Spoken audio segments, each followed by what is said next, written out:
میں اوروں سے بھی بات کر رہا تھا کہ کبھی اتنا کراس پارٹی اتنی سینئر لیڈرشپ کراس پارٹی اور وہ بھی اوورسیز انٹرنیشنل ایشو پہ جمع نہیں ہوئی. تو پہلے تو میں ان کا شکریہ ادا کرتا ہوں کہ ان کا اتنا کنسرن تھا اور سینئر لوگ ہر پارٹی سے انڈیپینڈنٹ بھی آئے ہیں, لارڈز, بیرونیسز اور newly elected M Ps.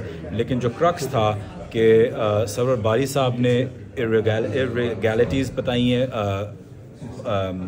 Polling کی, اور خاص طور پہ نواز شریف صاحب کے الیکشنز کی فارم 45-47 ایکسپلین کرنا, کیونکہ یہاں شاید وہ سمجھ نہیں تھی کہ کس طریقے سے الیکشن رگ کیا گیا ہو اور کیسے رگ کیا گیا ہو.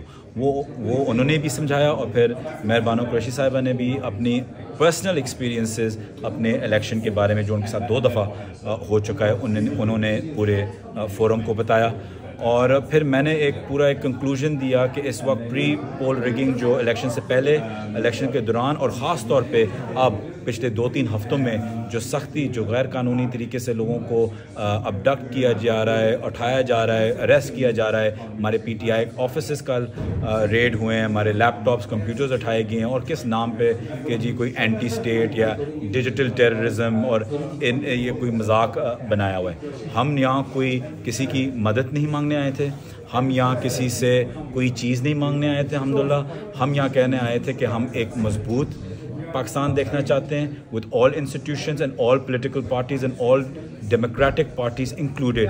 لیکن ہم یہ چاہتے تھے کہ the rule of law, قانون پاکستان میں قائم رہے اور قانون کے بیسس پہ چیزیں کی جائیں. وے فارورڈ کیا ہے آگے ایم پیز نے کیا کہا؟ وے فارورڈ یہ ہے کہ ابھی انشاءاللہ یو کے ایم پیز, پہلی چیز U K MPs U S congressmen کے ساتھ خود ان ٹچ ہوں گے, اور ایک جوائنٹ ایفرٹ کی جائے گی امریکن کانگریس مین کے ساتھ اور یو کے ایم پیز کے ساتھ, اور cross up the board MPs, Conservatives کے بھی, لیبر کے بھی, انڈیپینڈنٹس بھی, لب ڈیمز بھی.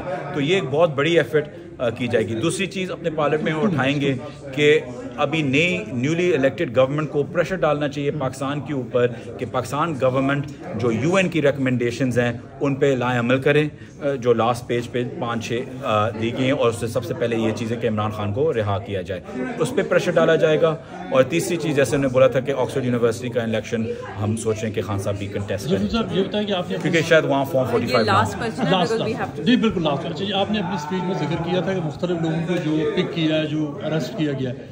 D G S P R نے کل اسپیچ میں ڈیجیٹل ٹیررزم کا ذکر کیا, اور انہوں نے یہ بھی کہا کہ ان لوگوں پر کریک ڈاؤن ہو رہا ہے, جس میں ٹی ٹی پی کو بھی ایک سیاسی جماعت کے ساتھ, اور وہ آپ کے مختلف لوگوں کو بھی اس حوالے سے جوڑا جا رہا ہے. تو یہ ڈیجیٹل ٹیررزم والی جو بات آئی ہے سامنے, اس کو آپ کیسے دیکھتے ہیں؟ دیکھیں, میں بڑے تمیز سے, ادب سے کہتا ہوں کہ مجھے نہیں خیال, یہ میری ذاتی رائے ہے کہ مجھے نہیں خیال کہ D G I S P R کو خود پتہ تھا کہ وہ کیا کہہ رہے ہیں. آئی تھنک ان کو ایک چیز بتائی گئی اور انہوں نے بس بول دیا ہے.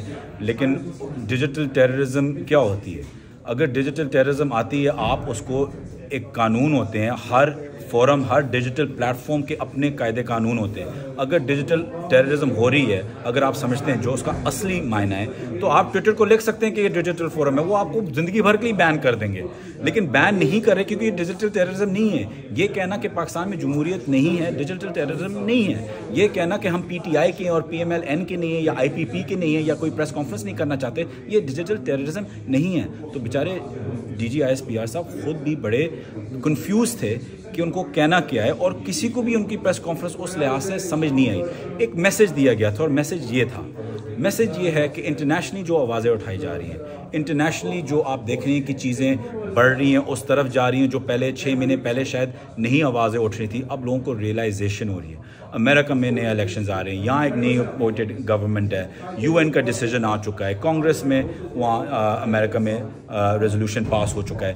تو یہ ساری چیزیں آئی تھنک ایک نی جرک ریئیکشن آپ نے نہ تو پارٹی کو بین کرنے کے لیے کیا ہے, اور یہ ڈیجیٹل ٹیررزم کا ایک پریس کانفرنس جو بڑی کنفیوزنگ ایک میسیجنگ تھی کی گئی. دیکھیں, ہم چاہتے ہیں کہ صرف اور صرف قانون, رول آف لا اور ڈیموکریسی ہو, اس سے اور کوئی چیز نہیں ہے. اور جو بھی وہ چاہتا ہے وہ ساتھ ہی چلے گا پاکستان کے لیے. ایکچولی جو رول آف لا یا ڈیموکریسی نہیں چاہتا اس کے بارے میں سوچنا چاہیے کہ وہ کیا کھڑا ہوا ہے, وہ کیا چاہتا ہے. ایک سوال کہ آپ کے صرف یہی اپیئرنس تھی یا اس کے علاوہ بھی آپ کو زلفی کے ساتھ مل کے انٹرنیشنل فورمز پہ جانے کا آپ کا پلان ہے؟ آئیں گے جی. یہ تو امریکہ بھی جا رہے ہیں بالکل, جہاں جہاں ضرورت پڑے گی. لاسٹ کوسچن, آپ کے جو آپ کہہ رہے ہیں کہ جو کوآرڈینیٹر کو اغوا کیا گیا, کیا یہ یو این کی رپورٹ کے آنے کے بعد آپ سمجھتے ہیں کہ آپ کے جو نہیں سمپلی اس سیشن کے لیے پریشر ڈالنے کے لیے اس کو اریسٹ کیا گیا ہے, باقیوں کو بھی اریسٹ کیا گیا ہے, رضوان بھی اریسٹڈ ہے, اظہر پہ الگ, اظہر مشوانی پہ الگ. کیوں نہیں آ جا سکے اس پہ اگر بتا دیں؟ کیونکہ ان کو بولا گیا تھا کہ نہ آپ کے بھائی رہا ہوں گے اور آپ کے والدین کو بھی اٹھایا جائے. اور ایک چیز میں آپ زلفی بھائی کے ریفرنس سے کہ زلفی بھائی اس سے پہلے ایڈوائزر تھے to Imran Khan on international media, آج سے یہ انٹرنیشنل ریلیشنز کو بھی ان کے بھی ہیڈ بنا. مجھے